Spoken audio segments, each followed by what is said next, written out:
मित्रों नमस्कार।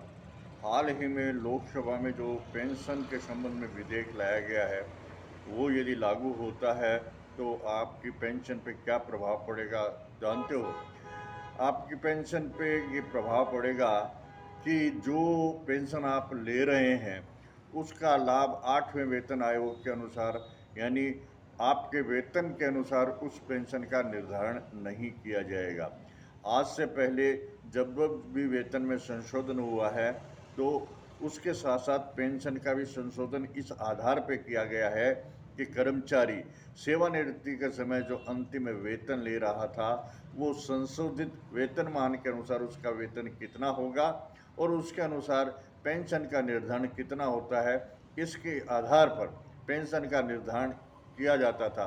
कहने का मतलब ये है कि जब जब भी वेतन संशोधन हुए हैं तो उसके अनुसार ही, उसके अनुपात के अनुसार ही पेंशन का भी निर्धारण हुआ है और पेंशनर को किसी प्रकार के आर्थिक नुकसान से बचाया गया है।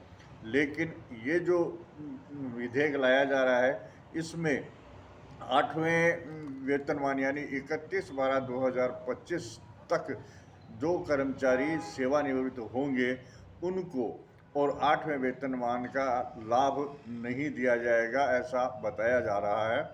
और इससे जितने भी पेंशनर हैं उनको और नुकसान होगा, और जो पहले से पेंशन ले रहे हैं उनको भी नुकसान होगा। तो ये जो है पेंशनर के लिए एक नुकसानदायक बात है। इससे पहले भी नकरा बनाम सरकार के मामले में उच्चतम न्यायालय ने 1/7/2015 को जो निर्णय दिया है, जिसको गाइडलाइन दी है, उसके अनुसार भी ये है, कहा गया है कि वेतन को और पेंशन को विभाजित नहीं किया जा सकता।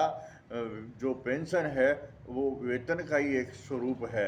इसलिए जो जब जब भी इस वेतन का संशोधन हो तो इसका पेंशन का भी संशोधन किया जाए। और पेंशन किसी का ये उपकार नहीं है। पेंशन जो है पेंशन नियमों के तहत दी जाती है, तो इसका निर्धारण भी जो पेंशन नियम है उसके अनुसार ही किया जाना चाहिए। अच्छा, पेंशनर को जो बकाया राशि है उसका भुगतान भी सरकार को बिना रोके हुए करना चाहिए। इस प्रकार की जो गाइडलाइन है वो 2015 में सर्वोच्च न्यायालय ने दी है। उसके बावजूद भी ऐसा हो रहा है और कर्मचारियों में इसका विरोध है और कर्मचारी इसका जो पेंशनर हैं वो इसका विरोध कर रहे हैं। तो आपको ये बताना चाहूँगा कि इससे पेंशनर को नुकसान होगा, इसलिए आप इसकी एकजुट होकर के इसका विरोध करें। आज के वीडियो में बस इतना ही, फिर मिलेंगे किसी अन्य वीडियो में। तब तक के लिए नमस्कार।